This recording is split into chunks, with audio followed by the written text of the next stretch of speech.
नमस्कार, मैं हूं कपिल और आप देख रहे हैं नेक्स्ट 9 न्यूज़। अगर निकाय चुनाव की बात करी जाए तो एक बड़ा सवाल बनता है कि निकाय चुनाव में आखिर देरी करवाई जा रही है या खुद ब खुद देरी हो रही है, क्योंकि सुप्रीम कोर्ट ने हरी झंडी दे दी थी और उसके बाद ये माना जा रहा था कि जल्द ही चुनाव को लेकर तारीखों का ऐलान हो जाएगा, लेकिन फिलहाल ऐसा होता हुआ नजर नहीं आ रहा। इलाहाबाद उच्च न्यायालय यानी कि इलाहाबाद हाईकोर्ट की लखनऊ पीठ ने उत्तर प्रदेश सरकार को निर्देश किया कि वो नगर निकाय चुनाव के लिए गठित उत्तर प्रदेश राज्य स्थानीय निकाय पिछड़ा वर्ग आयोग की रिपोर्ट को गुरुवार को उसके समक्ष प्रस्तुत करे, जिसके बाद गुरुवार को अब ये रिपोर्ट कोर्ट में पेश की जाएगी। यह आदेश न्यायमूर्ति राजन राय और न्यायमूर्ति मनीष कुमार की खंडपीठ ने लखीमपुर खीरी निवासी विकास अग्रवाल द्वारा आरक्षण संबंधी अधिसूचना को चुनौती देने के लिए दायर एक रिट याचिका पर सुनवाई करते हुए आदेश दिया है।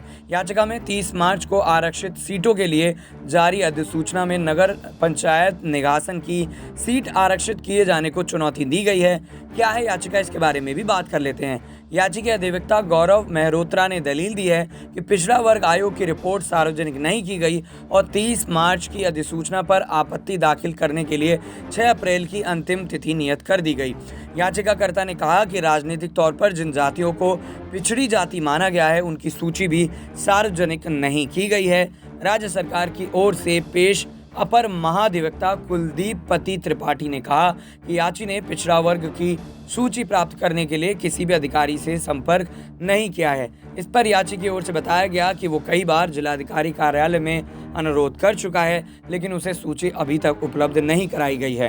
दोनों पक्षों की बहस सुनने के पश्चात अदालत ने गुरुवार को रिपोर्ट जो है वो तलब की। अदालत ने कहा कि याचिका में उठाए गए सभी बिंदुओं पर विचार किया जाएगा। इससे पहले आपको बता दें कि सुप्रीम कोर्ट ने आयोग की रिपोर्ट के आधार पर आरक्षण को लागू करते हुए चुनाव कराने के निर्देश दिए थे, जिसके बाद 30 मार्च को यूपी सरकार की ओर से पिछड़ा वर्ग आयोग की रिपोर्ट जारी कर दी गई थी। अब ये बड़ा सवाल बनता है कि सुप्रीम कोर्ट इस मामले में बड़ा आदेश दे देता है, लेकिन हाई कोर्ट अब भी कहीं ना कहीं तमाम दस्तावेज मांग रहा है और एक के बाद एक याचिकाएं दायर कर दी जाती हैं। ये याचिकाएं आम नागरिक की ओर से दाखिल की जाती हैं। अब ऐसे में क्या माना जा रहा है कि योगी सरकार को इलाहाबाद हाई कोर्ट की तरफ से बड़ा झटका लगा है, या फिर योगी सरकार ही नहीं चाहती कि लोकसभा चुनाव से ज़्यादा समय पहले ये बड़े चुनाव हों।